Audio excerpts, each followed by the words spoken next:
There are legends about education in Northern Cyprus.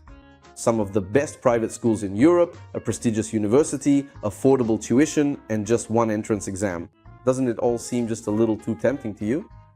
I've been living in Northern Cyprus for over 22 years.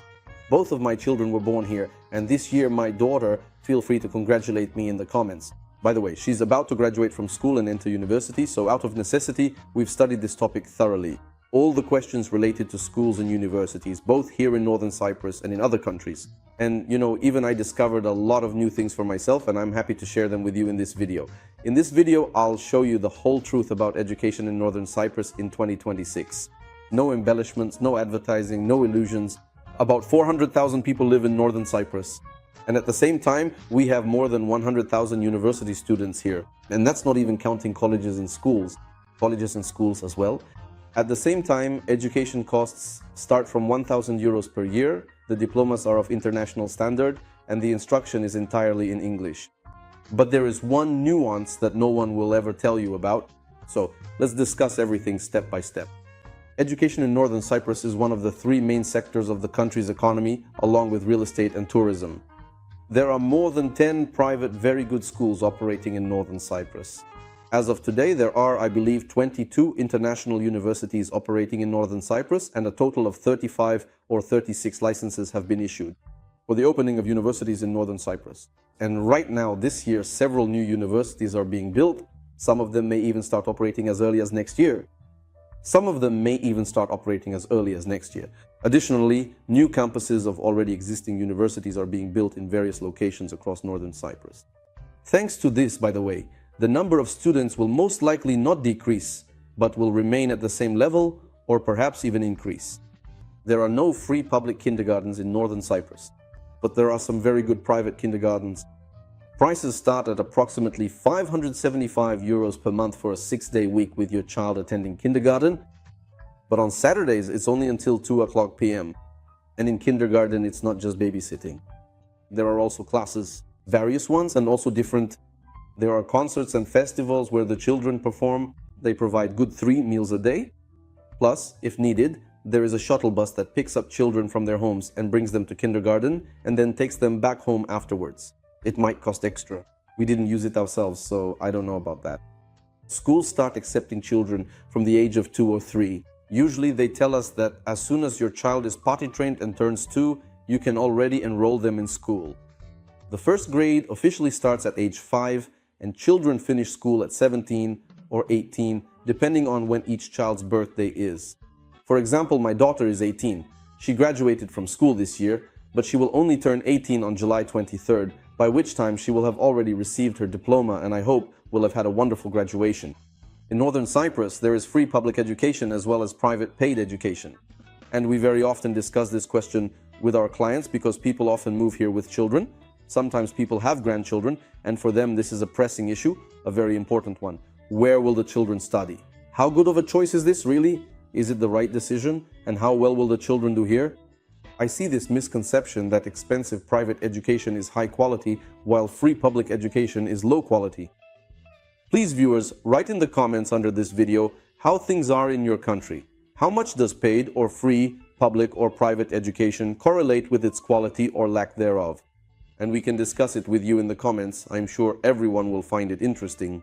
In Northern Cyprus, this is not the case. It's a misconception if someone thinks that public education is of lower quality than private. Yes, indeed, for example, in the private school where my children study, it is considered the best or one of the best private schools in Northern Cyprus. Classes go until 3:30 p.m. every day, and then there are additional activities after 3:30. There are various clubs and extracurricular activities for children, which are usually free of charge. As a result, a child spends the whole day at school. In public schools, the school day usually ends at 12 or 12:30 or at 1 p.m. Accordingly, children spend less time there, and we can conclude that they receive less knowledge as well. At the same time, in Northern Cyprus, there is a free public school called TMK, which children of a certain age strive to get into. They prepare for several years in special courses to be admitted to this school. They hire tutors and private teachers and prepare in order to get in and study there for free. The level of education at this free public school is said to be even higher than in the paid private schools of Northern Cyprus. Some of our clients have sent their children to this school. It is absolutely possible to get in. For example, the daughter of one of our clients didn't even prepare. Apparently, she's just very smart. She passed the exams. Just like that, she had the time. She passed the exams, was accepted, and now she studies there often and is very happy. It's already her second year. They specifically prepared their daughter for several years to get in, and she was admitted. My children study at a private school. It's called the English School of Kyrenia, and both my daughter and son study there starting from the age of 3. They turned 3 in the summer, and right away in September, we enrolled them in this school. This school ranks second in the European Union and in the world. Among all the schools globally, it shares its ranking with other schools. It's not even just first place, but shares the top spot. So it's truly at the very, very top worldwide. How is this even determined? The school teaches children according to the Cambridge system, the Cambridge University curriculum. Once a year, our children take exams, and the results of these exams are not graded by our teachers. They do not check them. All the work is sent to Cambridge University in the United Kingdom. And there, over the course of several months, all the work is checked, scores are given, and we receive the corresponding grades. And so the average score worldwide, according to the IB system, for example, it is evaluated and compared with other schools. So our school is ranked alongside these other schools in the top 0.5% of the best schools in the world. In my opinion, this is an excellent achievement. And what's very important is that 95% of the school's graduates, they go on to attend the best universities in the world. Usually these are universities in the United Kingdom, but often they are also universities in the European Union, in the United States, in Canada, and in Australia. They are admitted not to a preparatory course, but directly into the first year. That means we save a year of our child's time and we save a year's worth of tuition fees. That's wonderful. I can speak from my own daughter's experience. She was admitted to one of the best universities in the world, in the Netherlands. This university ranks among approximately 25,000 to 30,000 higher education institutions worldwide, depending on different assessments. And out of 30,000 universities in the world, my daughter was admitted to a university that ranks 38th in the world, and specifically in the Netherlands. In her field, it ranks 4th. We didn't do any special preparation. We didn't do anything specific for this. We simply submitted the documents that the school gave us online to this university, and she passed an easy online test. The teachers at our school specifically told us not to interfere with our children's studies. No additional tutors, courses, lessons, or private teachers are needed. We will provide all the necessary level of knowledge and documents ourselves, and we didn't interfere. Our daughter studied on her own, but we saw her grades, we talked to the teachers, and we understood that everything was under control. Everything was fine, but we didn't do anything special. We simply submitted the documents online, and just a few days ago, we received the response that you have all been accepted. Moreover, applications to this faculty come from all over the world. The intake is limited. Only 250 people were accepted, and one of those 250 from around the world was my daughter. She is not the very best student at our school, but she lives a full life. She doesn't spend all day and night and then again until morning buried in textbooks. She has a wonderful childhood, she has a great time, and at the same time the level of our school is such that she was able to get into one of the best, number 38 in the world, one of the best universities in the world. Just think about it. This university ranks 28th in the world among all universities and 4th place in the Netherlands. Specifically in this particular field, honestly, I won't say anything to my daughter. She's very modest. I didn't even tell her that I would be talking about this, and she might really scold me for this. That's why I'm not even mentioning the name of the university or the faculty. I'm very proud of her and I believe she deserves it. Praise. If you think so too, give this video a like. I'll let my daughter know. She'll be very happy. If your dream is for your children to study at a good school, receive a high level of education, and get into one of the best universities in the world, I can tell you from my own experience in Northern Cyprus that this is absolutely possible. Let me share 2 life hacks for university students.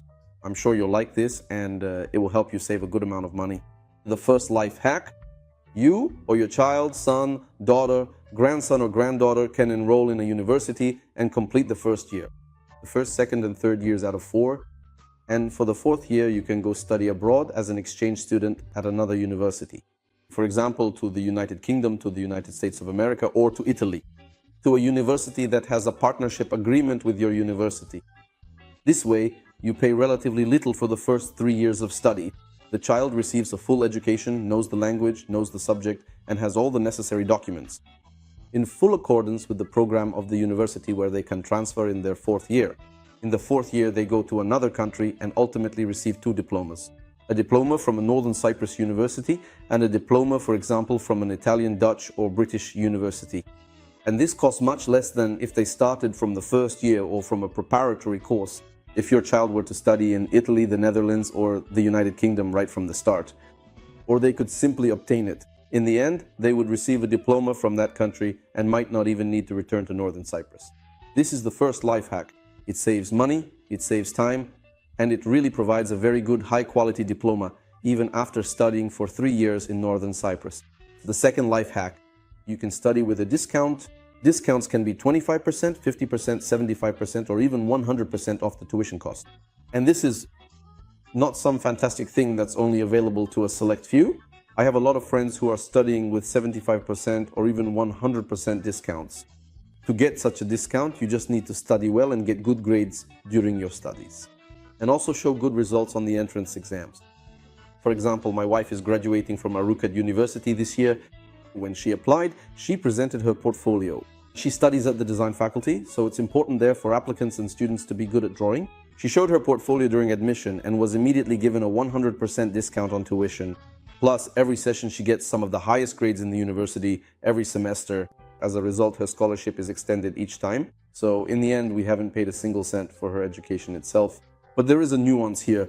We still pay an annual administrative fee of 1,000 euros per year. There's just no way for us to avoid it. But nevertheless, if you have a smart child, if they study well, if they are well prepared and don't slack off and do well every session, you can easily get a 100% scholarship and not have to pay for their education. But at the same time, of course, you will have to pay for the flight to Northern Cyprus. You will have to pay for their accommodation, food here, and some of their expenses here in Northern Cyprus. In fact, there are government programs that provide both housing and even meals. They provide, as I understand it, vouchers, not even in paper form, but as some kind of electronic system. I have seen this with my own eyes. Students come to the university cafeteria several times a day and can take a certain number of dishes there. And they don't have to pay for it, but we won't talk about these programs. They only operate in certain countries around the world, so please find out about them in your own country. My friends, I have more than 10 acquaintances who are studying through these free programs in Northern Cyprus. If you have more information on this topic, please write it in the comments. I'm sure our viewers will find this very interesting and useful. So, what else do we need to know about education in Northern Cyprus? First of all, every year more and more children from Europe are studying in schools in Northern Cyprus. As a rule, these are children from the United Kingdom, Germany, and Poland. Literally before our eyes, with each year and each semester, their numbers are steadily increasing. And despite the fact that children from different countries study together in these schools, there are no conflicts among them. They live together very amicably. And what's important is that the local population, the local children, the Turkish Cypriots, they have a great attitude toward foreigners. Why is that? Because the island of Cyprus historically has constantly been conquered by new invaders, new foreigners. And for centuries, Turkish Cypriots and Greek Cypriots have been used to living here alongside foreigners. For them, it's natural. For them, it's absolutely normal. Just like the sun rises in the east and sets in the west, for us in the morning, it's just as normal for them that foreigners, people of different nationalities and different faiths live nearby. That's the way Turkish Cypriots are. They practice a very relaxed form of Islam. They are not particularly religious people as a whole. And the Greek Cypriots, they practice Christianity, and people come from Europe who are Catholics, people come from Israel who are Jews, and that's absolutely normal, it's completely familiar. There are absolutely no conflicts or concerns whatsoever about this among the local residents. It is an incredibly welcoming and deeply tolerant community, with no judgmental questions or prejudices regarding a person's nationality, skin color, sexual orientation, or their specific family values. But at the same time, nothing is imposed, nothing is forced on anyone. Everything is simply accepted as it is. At the same time, in Northern Cyprus, traditional family values are welcomed, cultivated, and supported in their natural environment. I'm telling you, I have 2 kids. They've been studying here since they were 3 years old, and there has never even been a question about them. No one has ever even planted a seed of doubt, like saying, you're a boy, but maybe you're not a boy, maybe you're a girl, you should think about it. There haven't even been any conversations like that at all. There is absolute tolerance. Nothing is imposed. But at the same time, we live in a society with traditional family values, which, for example, is very important to me, and I really like it. Moreover, Northern Cyprus is one of the safest countries in the world. There are no drugs in schools, no bullying, no shootings. Unfortunately, things that do happen in other countries, even right in the schools. There are no terrorist attacks. I really like that here. There is a very pronounced respect towards women. I have been living in Northern Cyprus for almost 23 years now. I have never heard of or seen any cases of sexual harassment. I have never seen, as happens in other southern countries, a girl walking down the sidewalk and cars honking at her or giving her some kind of, well, maybe not always pleasant attention. There is nothing like that in Northern Cyprus, and that's wonderful. Now you know the whole truth. Northern Cyprus is not a perfect country, but the opportunities here are truly unique. If you still have questions about education in Northern Cyprus, write them in the comments. I will personally read and answer all of them. If you are seriously considering moving, watch our video about the cost of living. Believe me, our prices will surprise you.